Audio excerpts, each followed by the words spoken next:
Hello नमस्कार दोस्तों, SK global classes के यूट्यूब चैनल में आप लोग का बहुत-बहुत स्वागत है। दोस्तों, जैसा कि आप लोग की परीक्षाएं बीपीएससी बिहार शिक्षा भर्ती परीक्षा यानी कि बीपीएससी ट्री 2.0 की परीक्षाएं आप लोग को आयोजित हो चुकी है और कुछ होनी है। यानी कि 7 दिसंबर, 8 दिसंबर, 9 और 10 दिसंबर की परीक्षाएं हो चुकी है और आप लोग को कक्षा 1 से 5 के लिए 14 दिसंबर 2023 और कक्षा 11-12 के लिए 15 दिसंबर 2023 की परीक्षाएं अभी बाकी है। तो अभी जितनी परीक्षाएं आयोजित हो चुकी है, उनमें बिहार के प्रश्नों का काफी आप लोग का बोलबाला रहा है। हर एक शिफ्ट में आप लोग को 5 से 6 क्वेश्चन आप लोग को पूछे जा रहे थे बिहार से और महात्मा गांधी से तो भाई मेरे इतने क्वेश्चन पूछे जा रहे थे और बिहार के आंदोलन से तो अब इसको क्या ही मैं आपको बताऊं। और ये जितना भी आप लोग को प्रश्न पूछा गया था, आप लोग को मैं बहुत ही शानदार तरीके से प्रश्नों का एनालिसिस कर चुका हूँ, जो कि हमारे चैनल पर उपलब्ध है। तो इन्हीं सब चीज़ों को देखते हुए बिहार के लिए स्पेशल जो बहुत-बहुत इम्पोर्टेंट 50 प्रश्न आप लोग की परीक्षाओं के लिए बन रहे हैं, उसको मैं आप लोग के समक्ष लेकर आया हूँ। तो चलिए, आशा करता हूँ कि आज का सेशन आप लोग के लिए बहुत अच्छा होगा और ये बहुत ही महत्वपूर्ण प्रश्न है दोस्तों। और दोस्त मेरे, आप लोग अगर मेरे चैनल पर नए हैं, तो चैनल को सब्सक्राइब कर लीजिए और लाइक कर दीजिएगा। तो चलिए पहला प्रश्न को देखते हैं हम लोग। पहला प्रश्न है आप लोगों को कि महात्मा गांधी का पहली बार बिहार में आगमन कब हुआ? देखिए, महात्मा गांधी जी से बार-बार क्वेश्चन आप लोग को ऐसे ही घुमा-घुमा कर पूछ रहा है, ठीक है ना? तो महात्मा गांधी जी का पहली बार बिहार में आगमन कब हुआ? 3 बार की जो परीक्षाएँ हुई 7, 8, 9 और 10 4 दिन जो परीक्षाएँ हुई उसमें महात्मा गांधी जी से और चंपारण से, नमक आंदोलन से बार-बार प्रश्न पूछे गए थे। तो इस इस वीडियो में आप लोग को ऐसे ही महत्वपूर्ण प्रश्नों को एकदम एक-एक प्रश्नों को चुन-चुन कर आप लोग के लिए जो आप लोग के बिहार शिक्षा भर्ती परीक्षा के लिए जो महत्वपूर्ण है, जो बीपीएससी के द्वारा जो ट्रेंड चल रहा है अभी परीक्षाओं में पूछने का प्रश्न, तो एक-एक ऐसे ही प्रश्नों को चुन-चुन कर लाया गया है। तो चलिए बताइए इस प्रश्न का उत्तर क्या हो जाएगा? महात्मा गांधी जी का पहली बार बिहार में आगमन कब हुआ?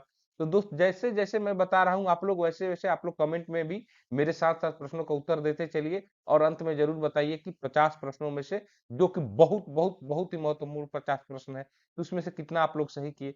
तो इस प्रश्न का जो उत्तर हो जाएगा, ये ऑप्शन डी जो हो जाएगा इस प्रश्न का बिल्कुल सही उत्तर हो जाएगा। 1917 में महात्मा गांधी जी पहली बार बिहार में आए थे। चलिए नेक्स्ट प्रश्न की ओर चलेंगे। नेक्स्ट प्रश्न देखिए कि पटना में सदाकत आश्रम की स्थापना किसने की? बहुत ही महत्वपूर्ण प्रश्न दोस्तों। ऐसे ही प्रश्न आप लोग को पूछे जा रहे हैं। आप लोग जो 4 दिनों की जो परीक्षाएं हुई, इसमें आप लोग देखिएगा ऐसे ही प्रश्न पूछे जा रहे हैं। तो पटना में जो सदाकत आश्रम की बात की जा रही है दोस्तों, तो पटना में सदाकत आश्रम की स्थापना जो है, ये मजहरुल हक के द्वारा किया गया। ठीक है ना? ये मजहरुल हक जी के द्वारा किया गया, पटना में सदाकत आश्रम की स्थापना। चलिए नेक्स्ट प्रश्न की ओर चलेंगे।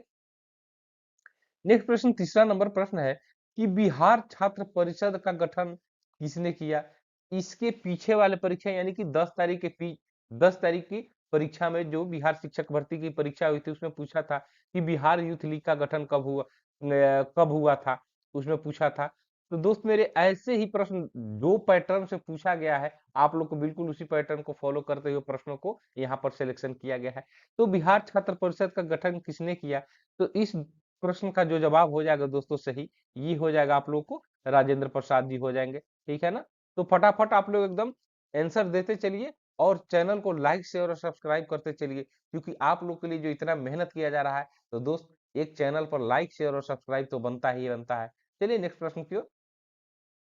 नेक्स्ट प्रश्न चौथा नंबर प्रश्न है आज का, फोर्थ नंबर प्रश्न है कि 1717 से 70 से 71 ईस्वी में बिहार का कौन सा क्षेत्र सन्यासी विद्रोह का केंद्र रहा? ठीक है ना? तो देखिए सन्यासी विद्रोह से भी प्रश्न पूछे गए हैं जो विगत शिफ्टों में, ठीक है ना? और आगामी आने वाली 14 दिसंबर 2023 और 15 दिसंबर 2023 की परीक्षा के लिए ये सारे प्रश्न जो है आप लोग के लिए बहुत ही महत्वपूर्ण है, ठीक है ना? तो इस प्रश्न का जो सही जवाब हो जाएगा दोस्त मेरे, ये हो जाएगा पूर्णिया हो जाएगा, ठीक है ना? क्या हो जाएगा? पूर्णिया हो जाएगा, सन्यासी विद्रोह का केंद्र रहा।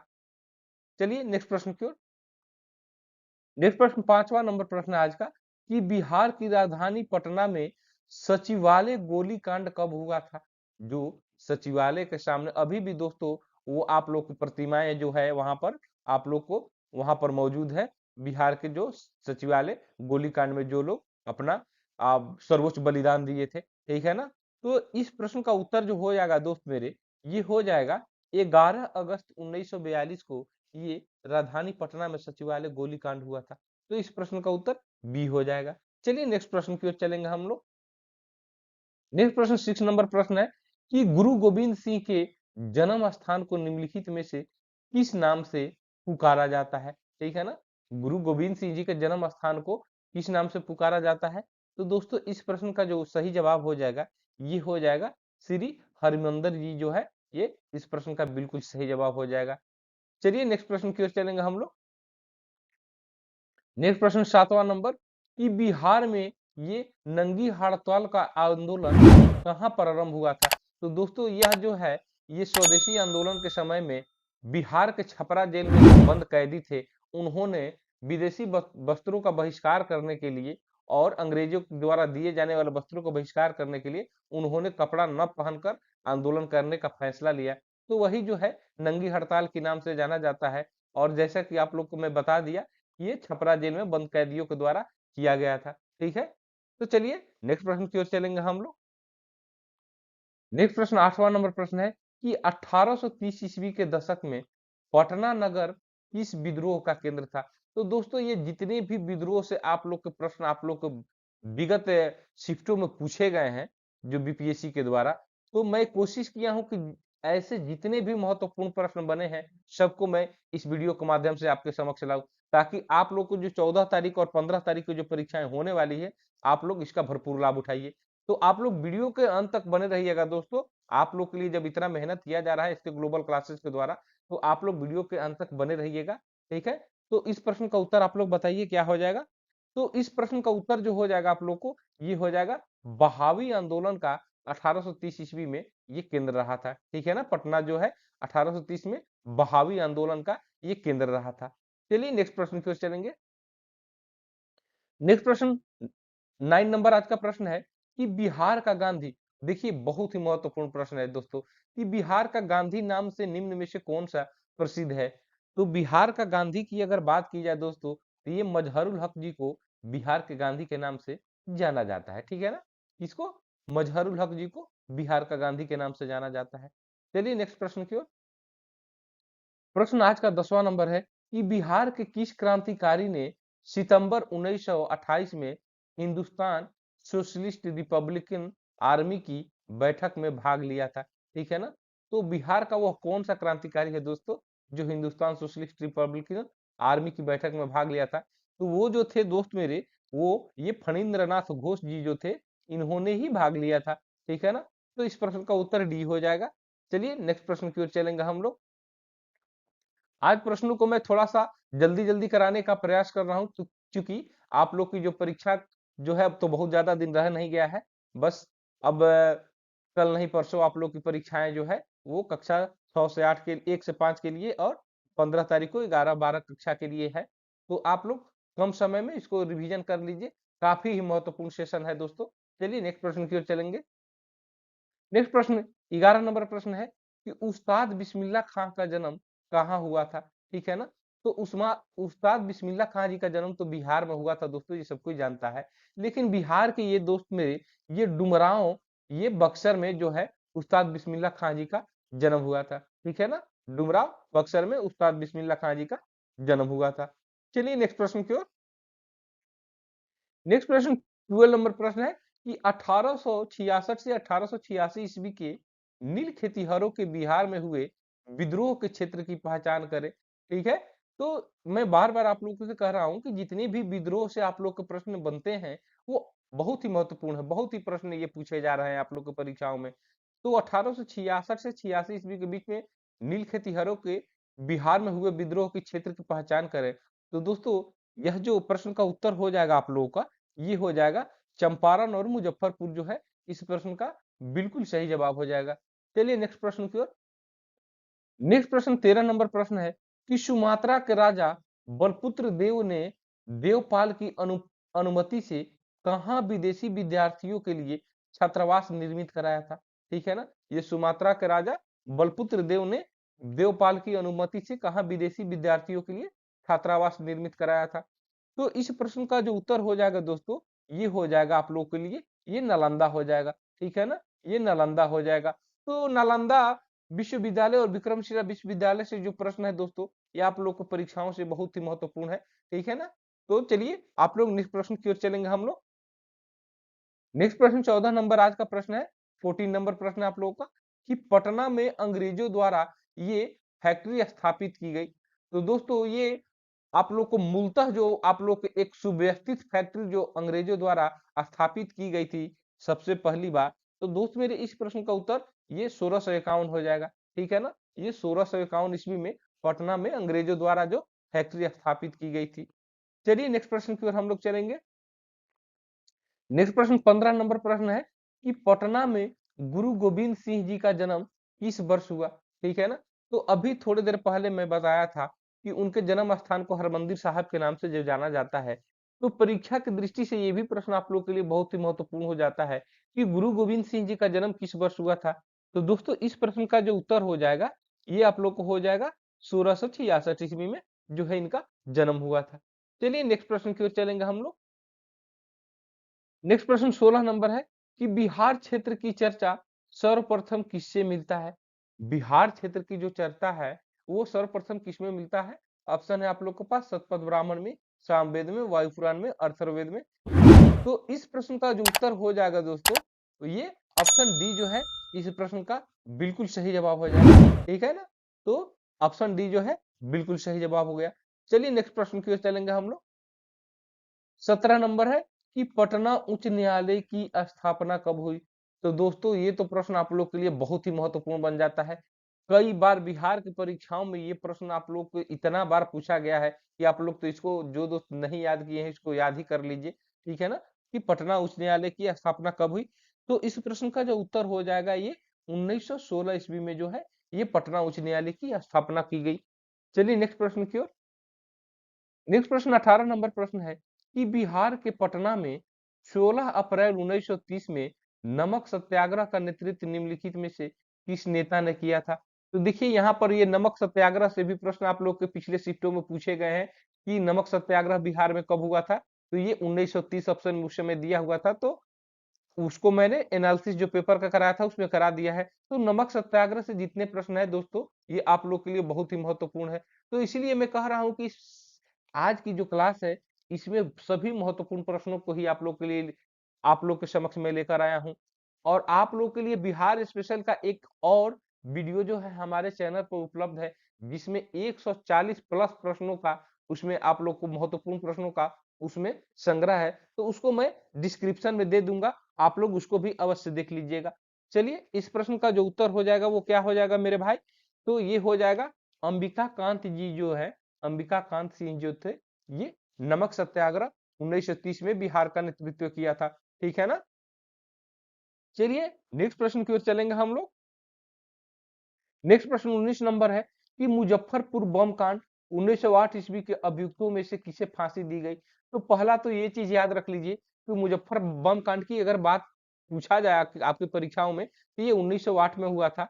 और इसमें से किसको फांसी दी गई थी दोस्तों? ये चार ऑप्शन जो है इसमें से फांसी किसको दिया गया? तो इस प्रश्न का जो उत्तर हो जाएगा ये हो जाएगा खुदीराम बोस जी जो है, इन्हीं को फांसी दिया गया था, ठीक है ना? चलिए नेक्स्ट प्रश्न की ओर। नेक्स्ट प्रश्न 20 नंबर प्रश्न है आज का कि पटना संग्रहालय की स्थापना कब की गई? पटना में जो संग्रहालय है पटना संग्रहालय, तो उसकी स्थापना कब की गई थी दोस्त? ये प्रश्न जो है, तो इस प्रश्न का जो उत्तर हो जाएगा ये हो जाएगा 1917 ईस्वी में जो है पटना संग्रहालय की स्थापना की गई थी। चलिए नेक्स्ट प्रश्न की ओर। नेक्स्ट प्रश्न 21 है कि बिहार की प्रथम राजभाषा हिंदी है, तो द्वितीय राजभाषा कौन सा है? ठीक है ना? तो बिहार की राजभाषा तो हिंदी है, ये बिल्कुल सही है। तो द्वितीय राजभाषा कौन सा है? ये प्रश्न पूछा गया है। तो यह जो प्रश्न है इस प्रश्न का उत्तर हो जाएगा ये उर्दू हो जाएगा, द्वितीय राजभाषा हो जाएगा। चलिए नेक्स्ट प्रश्न की ओर। नेक्स्ट प्रश्न 22 है कि पटना स्थित विश्व विख्यात खुदा बख्श लाइब्रेरी की स्थापना कब हुई थी? तो खुदा बख्श लाइब्रेरी की स्थापना की अगर बात की जाए दोस्त मेरे, तो यह जो हो जाएगा ये 1891 जो है इस प्रश्न का बिल्कुल सही जवाब हो जाएगा। तो दोस्त मेरे, आप लोग चैनल को लाइक शेयर और सब्सक्राइब करते चलिए और अपने दोस्तों को भी शेयर कीजिए। बहुत ही महत्वपूर्ण प्रश्नों का संग्रह है। तो आशा करता हूं कि आप लोग जो है, आप लोग की तैयारी अच्छी चल रही होगी। तो चलिए नेक्स्ट प्रश्न की ओर चलेंगे हम लोग। नेक्स्ट प्रश्न 23 है कि बिहार में पटना युवक संघ की स्थापना कब हुई थी? ठीक है ना, पटना युवक संघ की स्थापना कब हुई थी?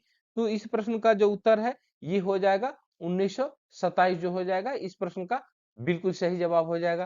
ठीक है, चलिए नेक्स्ट प्रश्न की ओर।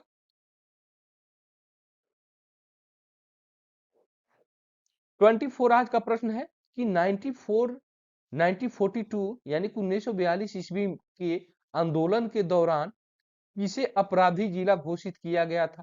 ठीक है ना, तो यह प्रश्न दोस्तों ये कई बार के बीपीएससी की परीक्षा में आप लोग को पूछ दिया गया है। तो इसलिए आप लोग के लिए मैं बार बार कह रहा हूं कि आज के ये जितने भी प्रश्न हैं आप लोग की परीक्षा की दृष्टि से बहुत बहुत बहुत ही महत्वपूर्ण है। तो आप लोग स्किप मत कीजिएगा, एकदम लास्ट तक 50 प्रश्नों को देखिए और मैं भरसक कोशिश कर रहा हूं कि उसको कम से कम समय में आप लोग के लिए मैं करा दूं। तो अपराधी जिला जो है 1942 के आंदोलन में दोस्तों ये किसको किया गया था? तो ये ऑप्शन जो सारण जो है ये बिल्कुल सही जवाब है इस प्रश्न के लिए। सारण जो है बिल्कुल सही जवाब हो जाएगा। चलिए नेक्स्ट प्रश्न की ओर। नेक्स्ट प्रश्न 25 है कि पटना नगर निगम की स्थापना कब हुई थी? ये पटना नगर निगम की स्थापना कब हुई दोस्त मेरे, ये प्रश्न पूछा जा रहा है। तो ये 1952 में जो है पटना नगर निगम की स्थापना हुई। कब? 1952 ईस्वी में पटना नगर निगम की स्थापना हुई। चलिए नेक्स्ट प्रश्न की ओर। नेक्स्ट प्रश्न 26 है कि संविधान के किस अनुच्छेद के अनुसार बिहार में द्विसदनात्मक विधानमंडल की व्यवस्था की गई? तो बिहार में द्विसदनात्मक विधानमंडल की जो व्यवस्था की गई दोस्तों, यह जो है संविधान के अनुच्छेद 169 की ये बातचीत है। ठीक है ना, अनुच्छेद 169 में के अनुसार से ही बिहार में द्विसदनात्मक विधानमंडल की व्यवस्था की गई है। तो इस प्रश्न का उत्तर अनुच्छेद 169 हो जाएगा। चलिए नेक्स्ट प्रश्न की ओर। नेक्स्ट प्रश्न 27 है कि बिहार विधान परिषद के सदस्यों की संख्या कितनी है? बिहार विधान परिषद के सदस्यों की संख्या कितनी है? तो दोस्तों बिहार के विधान परिषद में सदस्यों की जो संख्या है ये हो जाएगा आप लोग को 75 हो जाएगा। ठीक है ना, तो कुछ महत्वपूर्ण जो तथ्य इससे बनते हैं उसको चलिए मैं बता दे रहा हूं, जो कि आपकी परीक्षा की दृष्टि से बहुत ही महत्वपूर्ण बन सकते हैं। तो ये तो हो गई बिहार विधान परिषद। अगर आप लोगों को बिहार विधानसभा का पूछ दे, ठीक है ना, कि बिहार विधानसभा में आप लोग को कितने सीटें हैं, तो दोस्तों ये कुल जो हो जाएगा ये 243 सीट हो जाएगा। अब पूछ लिया जाए कि लोकसभा की सीट ये बिहार में जो है लोकसभा की सीट कितनी है, तो मैं लिख दे रहा हूं यहाँ पर, उसको भी लिख दे रहा हूं कि लोकसभा की जो बिहार में सीटें हैं वो टोटल 40 है। और अगर राज्यसभा की बात की जाए, जो राज्यसभा के जो सदस्य चुने जाते हैं, तो बिहार से 16 सदस्य जो है ये राज्यसभा के चुने जाते हैं। तो ये जो इम्पोर्टेंट फैक्ट है इसको आप लोग ध्यान से रखिएगा। और दोस्तों देखिए आप लोग के लिए मैं कितना अच्छा आप लोग के लिए क्लास लेकर आया हूँ। तो जो दोस्त अभी तक चैनल पर नए हैं और सब्सक्राइब नहीं किए हैं, तो आप सब्सक्राइब कर लीजिए दोस्तों। और ऐसे ही महत्वपूर्ण प्रश्नों का आप लोग का संग्रह जो है और ऐसे ही जबरदस्त क्लास को आप लोग को इसके ग्लोबल क्लासेस के द्वारा हमेशा लाया जाता है। तो आप लोग चैनल को सब्सक्राइब कर लीजिए। चलिए नेक्स्ट प्रश्न की ओर। नेक्स्ट प्रश्न 28 है कि बिहार राज्य की उत्तर से दक्षिण की अधिकतम लंबाई कितनी है? ये उत्तर से दक्षिण की बात की जा रही है दोस्तों। तो बिहार राज्य की उत्तर से दक्षिण की अगर बात की जाए, तो इस प्रश्न का जो उत्तर हो जाएगा मेरे भाई, ये हो जाएगा आप लोगों को ये 345 यानी 345 किलोमीटर लगभग जो है ये अधिकतम लंबाई है ये बिहार के उत्तर से दक्षिण की। तो आप लोग कहिएगा कि सर उत्तर से दक्षिण तो बता दिए, तो लगे हाथ पूरब और पश्चिम भी आप लोग देख लीजिए, पूर्व से पश्चिम भी देख लीजिए। ठीक है ना, ये उत्तर से दक्षिण तो मैंने बता दिया, ये पूर्व से पश्चिम भी आप लोग देख लीजिए कितना हो जाएगा। तो पूर्व से पश्चिम जो है ये 483 किलोमीटर जो है ये अधिकतम लंबाई है पूर्व से पश्चिम की ओर की। ठीक है, चलिए नेक्स्ट प्रश्न की ओर चलेंगे। 29 है प्रश्न कि बिहार राज्य का वर्तमान क्षेत्रफल कितना है? तो यह प्रश्न दोस्त मेरे आप लोग की परीक्षा के लिए तो बहुत ही महत्वपूर्ण बन जाता है कि बिहार का जो वर्तमान क्षेत्रफल है वो कितना वर्ग किलोमीटर है। तो दोस्त मेरे यह जो प्रश्न का उत्तर हो जाएगा ये हो जाएगा 94,163 वर्ग किलोमीटर जो है इस प्रश्न का बिल्कुल सही जवाब हो जाएगा। ये 94,163 वर्ग किलोमीटर इस प्रश्न का बिल्कुल सही जवाब हो जाएगा। चलिए नेक्स्ट प्रश्न की ओर। नेक्स्ट प्रश्न आज का 30वां नंबर प्रश्न है कि बिहार राज्य का विस्तार निम्नलिखित में से किस प्राकृतिक प्रदेश में सर्वाधिक है? ऑप्शन है शिवालिक का तराई क्षेत्र में, उत्तरी गंगा के मैदान में, दक्षिणी गंगा के मैदान में, उपयुक्त में से कोई नहीं। तो बिहार राज्य का सर्वाधिक विस्तार जो है दोस्त मेरे, यह जो हो जाएगा ये उत्तरी गंगा के मैदान में सर्वाधिक है। ठीक है ना, उत्तरी गंगा के मैदान में सर्वाधिक है। चलिए नेक्स्ट प्रश्न की ओर चलेंगे हम लोग। नेक्स्ट प्रश्न है ये आप लोग का ये 31 कि गंगा के उत्तरी मैदान में बालू और कांप मिट्टी से निर्मित ऊंचे भूभाग को निम्नलिखित में से क्या कहते हैं? तो गंगा नदी के ये जो उत्तरी मैदान में बालू और कॉप मिट्टी से निर्मित जो ऊंचे भूभाग जो होते हैं दोस्तों, उसको क्या कहते हैं दोस्त मेरे? तो यह जो हो जाएगा दोस्त मेरे, ये दियरा कहलाता है। ठीक है ना, आप लोग दियरा का नाम सुने होंगे, तो ये दियरा कहलाता है। चलिए नेक्स्ट प्रश्न की ओर। नेक्स्ट प्रश्न 32 है कि उत्तरी गंगा के मैदान में निम्नलिखित में से कौन सी पहाड़ियां स्थित है? उत्तरी गंगा के मैदान में निम्नलिखित में से कौन सी पहाड़ियां स्थित है? गिरियक की पहाड़ियां, राजमहल की, सोमेश्वर की, राजगीर की पहाड़ियां। तो उत्तरी गंगा के मैदान में मेरे भाई यह जो ये सोमेश्वर की पहाड़ियां हैं, ठीक है ना, ये सोमेश्वर की पहाड़ियां हैं। अगर प्रश्न में ये पूछ दे कि सोमेश्वर की पहाड़ियां बिहार की किस जिले में है, तो आप लोग इसको भी याद रख लीजिए मेरे भाई, ये पश्चिम चंपारण जो हो जाएगा, ये पश्चिम चंपारण में है। ठीक है ना, ये कौन सी सोमेश्वर की पहाड़ियां जो है ये पश्चिम चंपारण में है। तो चलिए नेक्स्ट प्रश्न की ओर हम लोग चलेंगे। नेक्स्ट प्रश्न 33 है कि बिहार के किस जिले की सीमा नेपाल से लगने वाले जिलों में सबसे कम है? तो बिहार राज्य की कई जो दोस्तों जिलों की सीमा है वो नेपाल से अंतर्राष्ट्रीय बॉर्डर जो है वो साझा करते हैं। तो उसमें सबसे कम कौन सा बॉर्डर साझा करता है, ये प्रश्न है। तो इस प्रश्न का जो उत्तर हो जाएगा ये सुपौल हो जाएगा। ठीक है ना, सुपौल जो हो जाएगा सबसे अधिक जो है, सबसे अधिक कह रहे हैं सबसे कम जो है ये बॉर्डर साझा करता है नेपाल के साथ। तो यहाँ पर प्रश्न जो है सबसे अधिक का भी तो पूछा जा सकता है, तो मैं लिख दे रहा हूँ कि अधिकतम बॉर्डर जो है जो जिला शेयर करता है नेपाल के साथ, वो जो हो जाएगा यहाँ भी हो जाएगा पश्चिम चंपारण जो हो जाएगा सबसे अधिक जो है नेपाल के साथ बॉर्डर साझा करता है, और सबसे कम ये सुपौल हो गया। चलिए नेक्स्ट प्रश्न की ओर। नेक्स्ट प्रश्न 34 है कि बिहार में संपूर्ण भौगोलिक क्षेत्रफल के कितने प्रतिशत भाग पर वन है? तो दोस्त ये वन से आप लोग को प्रश्न कई बार पूछे गए हैं आपकी परीक्षाओं में, और दोस्त मेरे इस प्रश्न का जो उत्तर हो जाएगा ये 7.27% जो है इस प्रश्न का उत्तर हो जाएगा। तो कभी परीक्षा में आप लोग को पूछे तो दोस्त मेरे आप लोग ये ध्यान दीजिएगा, 7% के लगभग जितने भी आप लोग को 7.1 भी दे सकता है, 7.2 भी दे सकता है। तो आप लोग 7 वाला जो ऑप्शन है 7% वाला लगभग, उसको ऑप्शन करेक्ट कर लीजिएगा।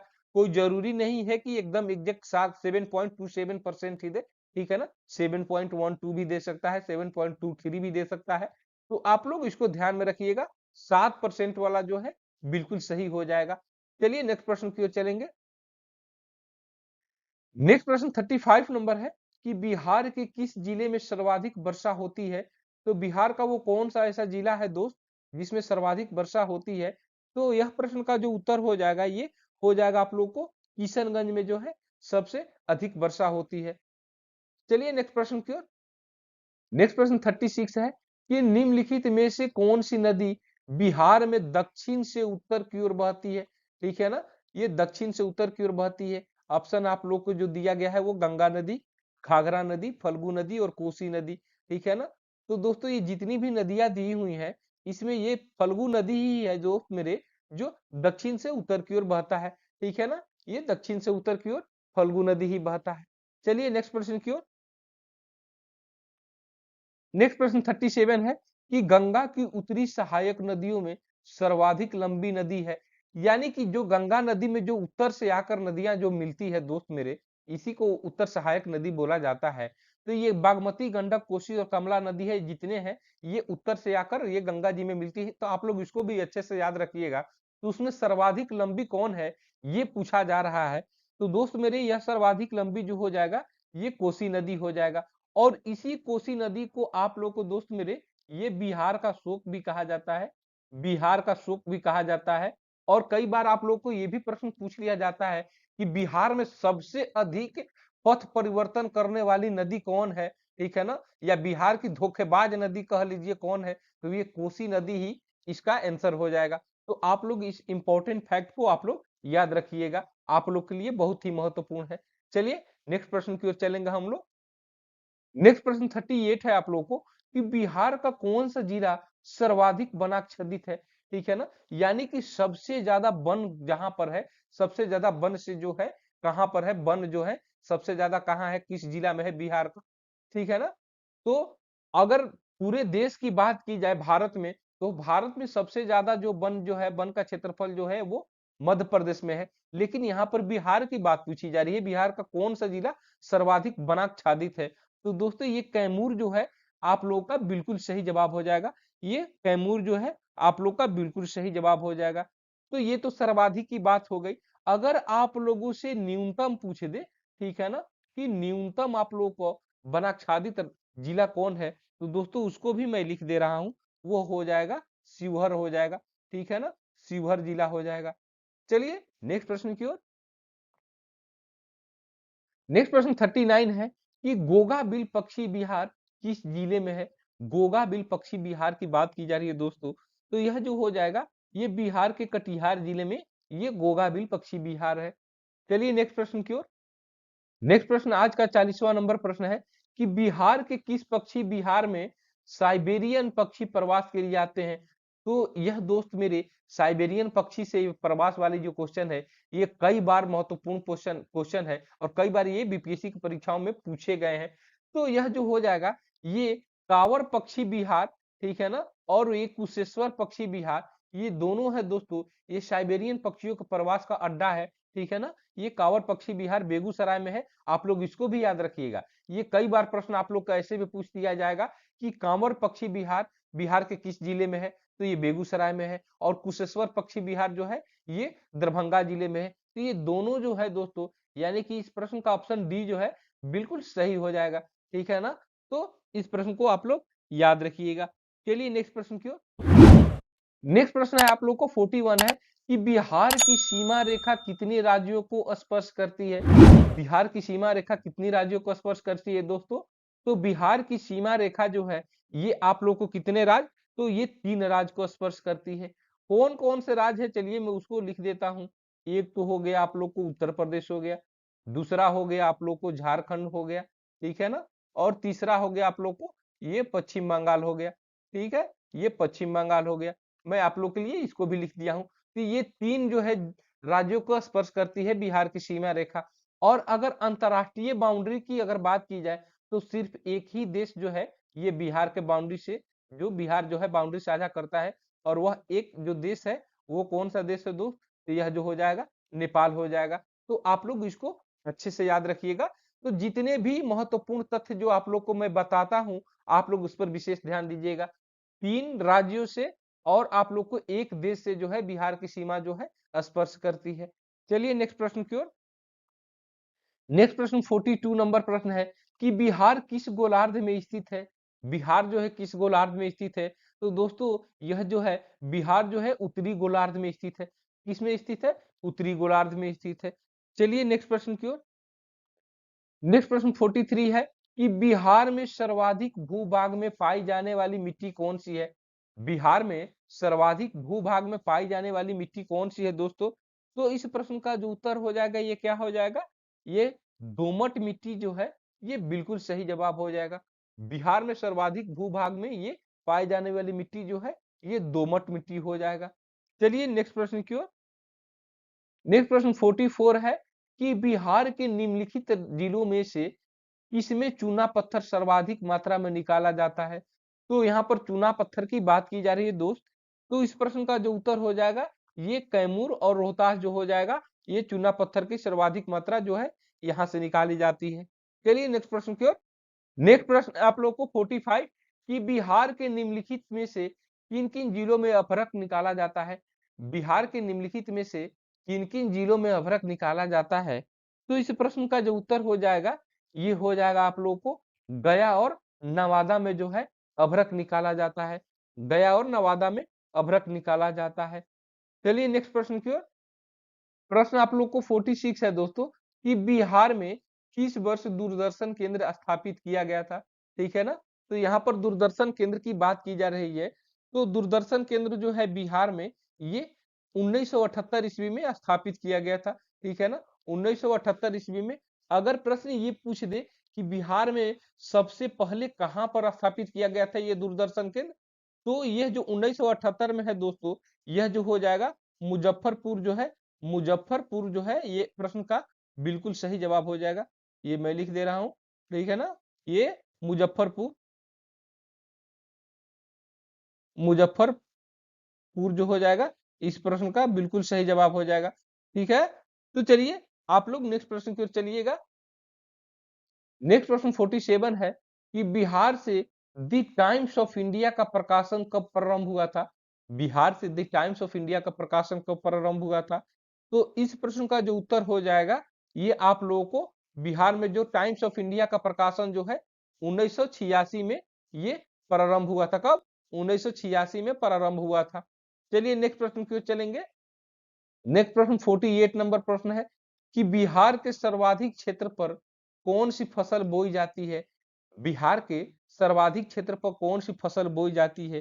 तो इस प्रश्न का उत्तर क्या हो जाएगा आप लोग फटाफट कमेंट बॉक्स में, मैं आशा करता हूं कि आप लोग सभी दोस्त जो है कमेंट बॉक्स में इन प्रश्नों का उत्तर जरूर दे रहे होंगे। तो बिहार के सर्वाधिक क्षेत्र पर जो है ये धान फसल बोई जाती है। कौन सा फसल? तो ये धान जो है धान बोई जाती है। चलिए नेक्स्ट प्रश्न की ओर। नेक्स्ट प्रश्न 49 है कि बिहार में बंदूक बनाने का कारखाना कहाँ स्थित है। बिहार में ये बंदूक बनाने का कारखाना कहाँ स्थित है, ये प्रश्न पूछा जा रहा है।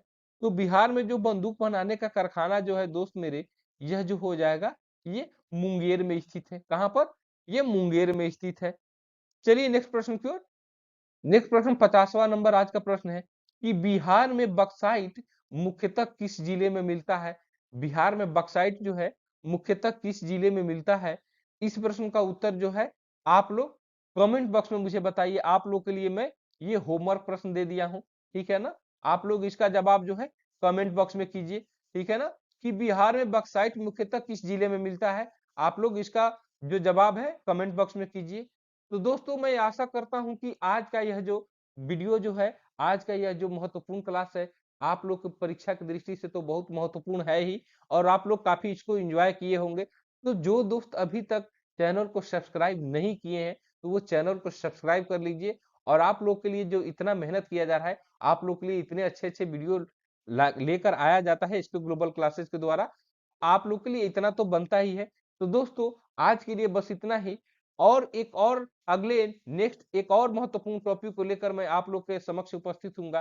तब तक के लिए मैं आप लोगों से आज्ञा चाहूंगा। जय हिंद दोस्तों।